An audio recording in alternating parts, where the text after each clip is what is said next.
Балдар үйлерін жана интернат тибиндеги мекемелер тутумун реформалоо боюнча эксперттик жумушчу топ тарабынан бир катар сунуштамалар иштелип чыкты.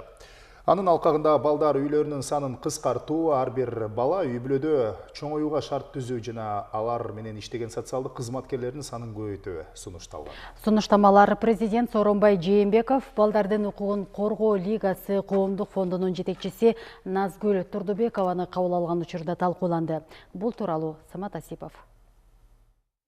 Кыргызстанда кароосуз калган балдардын саны жыл санап өсүп, ага жараша балдар үйү көбөйүп жатканын жарандык коомдун өкүлдөрү байма-бай айтып келишет. Мындай көрүнүш айрыкча акыркы 3-4 жыл ичинде байкалган.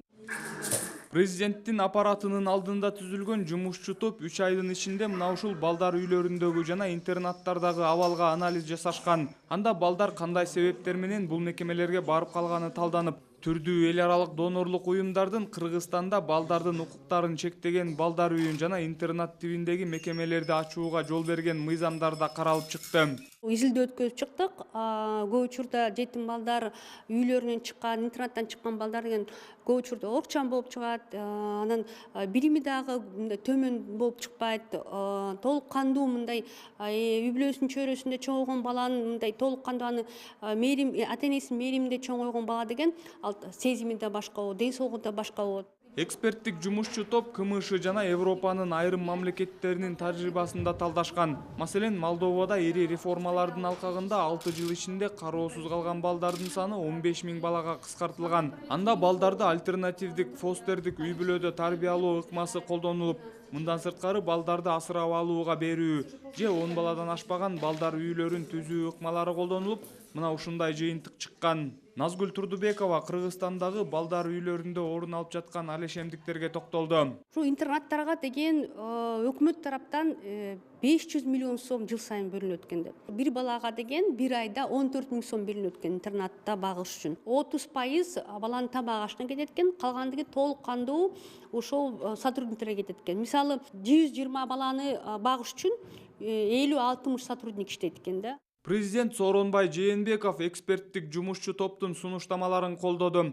Анын ичинен социалдык кызмат көрсөтүү жана инклюзивдик билим берүүнү өнүктүрүү планын иштеп чыгуу зарылдыгын белгиледи. Бул 9 жылдык план интернат тибиндеги жаңы балдар мекемелерин ачууга мораторий киргизүүнү камтыйт. Өлкө башчысы бир да бала реформаларды жүргүзүүдө запкы көрүп калбашы зарыл. Ар бир баланын тагдыры баалуу жана маанилүү деп белгиледи. 9 жылдын планын чегинде деген биз чараларды иштеп чыксак деген, анда биз ишенебиз, ушу 9 жылдын ичинде чыныгы Кыргызстандагы толук кандуу интернат тибиндеги балдар мекемелер жоюлуп, балдар толук кандуу ушу үй бүлөнүн чөйрөсүндө чоңойгонго, багылганга мындай чаралар өкмөт тараптан чаралар иштелип чыгат деп. Адистер балдар үйлөрүнүн санын кыскартууга багытталган иш-аракеттердин ичинде ата-энелердин аң сезимине таасир этчү чаралар да болушу керек деп эсептешет. Сыртка кетип аткан ата-энелердин кандай менен жол менен болсо дагы бирден бир алардын баягы сактоочу, бирден бир коргоочу, бала үчүн камкордук көрчү жай деп булар интернатты ойлошот да.